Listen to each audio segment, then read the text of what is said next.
Hi, it's Dana. Time for this week's question. It comes from Melissa, and she writes, "Hi, thanks for these videos. They help a lot." You're welcome.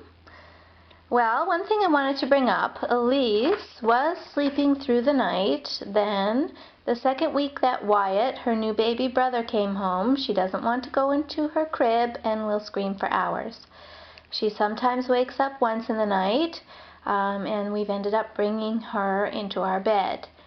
We're wondering if maybe she needs a toddler bed because she seems to like to sleep in our bed. I just don't know what to do anymore. Please help. Okay, so common problem. Usually what people end up doing is moving their toddler into a toddler bed before a new baby shows up because they need the crib for the new baby. But I always recommend that people don't do that. I think anything before 2.5, 3 is too soon to move to a toddler bed. Unless you have a toddler who's leaping out head first and you're worried about their safety, there's really no need to move to a toddler bed. If your child's happy in the crib, there's nothing wrong with them staying in the crib. I find that the closer to 3 that you can get, the better able the child is to understand the consequences of getting out of your bed and understand the rules that this is what needs to happen and you need to stay in your bed, and the transition goes so much smoother. Anything before, even around the age of 2, I just find that it almost becomes irresistible. They just can't resist getting out of their beds.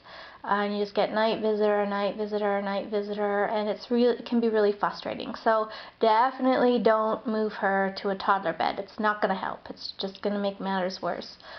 Okay, now that the new babies come, what tends to happen is there's a regression in either sleep or potty training. And it happens almost all the time. It's just a response to the change, the new family member, the new baby showing up. And if she was potty trained, she might go through a week or 2 where she's no longer interested in going to the bathroom on the potty. And often, if they're sleeping well, they decide all of a sudden, I'm not going to go to bed. Baby doesn't have to go to bed. I don't want to anymore either. I can even remember my son when he was 2.5 and his baby brother showed up. He went through a good week of screaming pretty intently at bedtime. He just didn't want to go. And this was a child who had slept great almost every day up until that day. So it really was in response to a new family member. But what I kept in mind was he's testing some boundaries, and I didn't want to have those boundaries shift because then I would worry that he would start to think that rules are no longer rules. Not only is there this new little person in this world, but now what used to be a rule is no longer a rule, and who knows what the rules are, and how many things can I get away with, and I'm just going to keep trying. And then I find that the behavior started out with just bedtime, and now it's temper tantrums through the day, and it's I want more cookies, and it can just snowball. And so what you need to remember when a new baby comes is that you really have to hang on tight to your boundaries. You can't let things shift and slide and bend rules here and there because you feel bad that there's a new baby, or that you feel guilty because you brought this new little person into his world. But you have to hang on tight. Otherwise, you're going to make your child feel even more insecure. He pushes a boundary and all of a sudden it changes and it shifts. Now what? You just can't. So you're going to have to be firm with Elise about the bedtime routine and about your expectations for her sleep.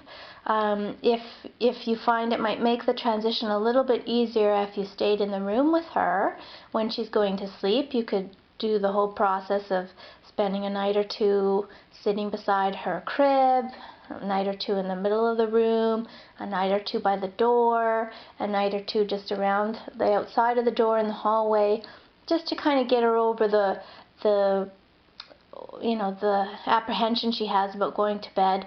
And through the night wake-ups, you're going to have to handle them the same way. Don't start bringing her to your bed. I worry that a few weeks of in your bed, and you might find that it's even harder to get her out of your bed. So I really would be cautious. Again, you know, you don't want to be inconsistent with how you handle things. I'm guessing she didn't used to be able to come to your bed, and now all of a sudden she can.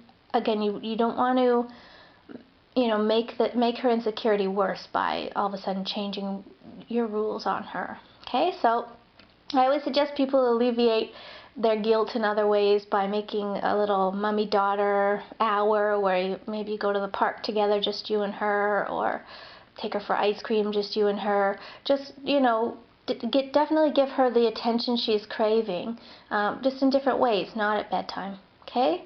So I hope that helps get you back on track with Elise. Thanks for your question, and sleep well.